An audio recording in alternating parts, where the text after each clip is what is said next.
दोस्तों, जब से अखिलेश यादव ने लखनऊ में ब्राह्मण सम्मेलन किया है, तब से भाजपा के कई नेताओं की रातों की नींद हराम हो गई है। उनमें से एक नाम यूपी के डिप्टी सीएम ब्रजेश पाठक का भी है। दरअसल मामला क्या कुछ है, हम आपको विस्तार से बताते हैं। अगले साल उत्तर प्रदेश में चुनाव होने, ऐसे में ब्राह्मण वोट बैंक को लेकर समाजवादी पार्टी और भारतीय जनता पार्टी में जुबानी जंग छिड़ गई है और हर पार्टी इस वोट बैंक को लुभाने के लिए अपनी अपनी कवायद कर रही है। और 2027 के विधानसभा चुनाव को लेकर सभी पार्टियों ने अपनी तैयारियां भी तेज कर दी है और इसी बीच में ब्राह्मण वोट को लेकर सियासी बयानबाजी भी शुरू हो गई। हाल में समाजवादी पार्टी के मुखिया अखिलेश यादव ने कहा था कि पीडीए में पंडित भी शामिल है और जनेश्वर मिश्रा जी की जयंती के मौके पर समाजवादी पार्टी ने लखनऊ में जो ब्राह्मण सम्मेलन किया, उसकी सफलता देखकर भारतीय जनता पार्टी के कई नेताओं की नींद भी हराम हो गई। तो ऐसे में अखिलेश यादव के पीडीए में पंडित भी शामिल है, इस बयान को लेकर ब्रजेश पाठक ने अखिलेश यादव पर हमला बोलते हुए कहा कि वो अब ब्राह्मण समाज का हितैषी होने का दिखावा कर रहे हैं। ब्रजेश पाठक ने फेसबुक पर पोस्ट करते हुए कहा कि किसी समाज का विकास सिर्फ परिवार को सत्ता में लाने से नहीं होता, इसके लिए हर वर्ग को समान अवसर, न्याय और सम्मान मिलना जरूरी है। और जैसे ब्रजेश पाठक ने बयान दिया, उसके बाद समाजवादी पार्टी के पूर्व विधायक संतोष पांडे मैदान में उतर आए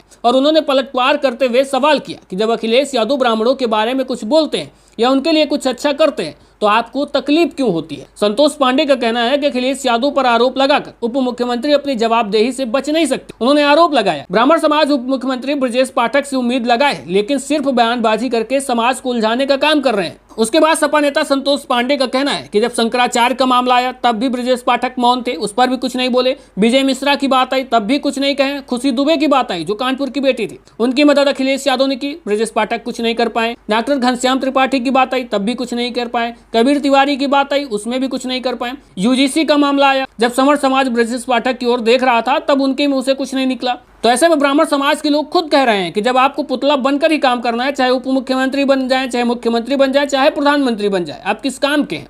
तो वहीं सपा नेता पवन पांडे ने तो यहाँ तक कह दिया था कि यूपी में एक डिप्टी सीएम है जो खुद को ब्राह्मणों का हितैषी बताते हैं, लेकिन उनकी बात एक होमगार्ड तक नहीं सुनता है। वहीं से आप अंदाजा लगा लीजिएगा कि इनके पावर कितना है। लेकिन जिस तरह से जमीन से आउटपुट निकल कर आ रहे हैं, उसमें साफ पता चल रहा है कि ब्राह्मण समाज गले तक भर आया है और वो भी भाजपा से ऊब चुका है। ऐसे में वो भी दूसरी तरफ राह तलाश रहा है। अब लेकिन कहाँ जाएगा ये तो वक्त बताएगा। लेकिन एक बात साफ है कि भारतीय जनता पार्टी को 90% वोट देने वाला ब्राह्मण समाज अगर 40% भी दूसरी पार्टी की तरफ खिसक गया तो ये मान लीजिएगा कि भारतीय जनता पार्टी की सरकार बनाना मुश्किल हो जाएगा और सरकार भी खिसक जाएगी। और शायद इसीलिए अखिलेश यादव भारतीय जनता पार्टी के कोर वोट बैंक पर निशाना साध रहे हैं, क्योंकि वो भी जानते हैं कि अगर आपकी सबसे मजबूत कड़ी जो 90% आपको वोट दे रही है, अगर वो खिसकी तो उसके बाद लखनऊ की कुर्सी अपने आप खिसक जाएगी।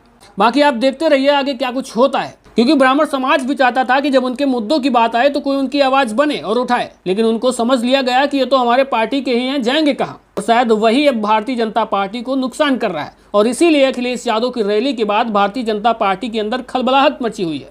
बाकी देखते रहिए आगे क्या कुछ होता है। अगर आपको मेरा विश्लेषण अच्छा लगा है तो वीडियो को ज्यादा से ज्यादा लाइक और शेयर करिएगा, साथ में चैनल को भी सब्सक्राइब और फॉलो करिएगा। मिलते हैं फिर एक नई जानकारी के साथ।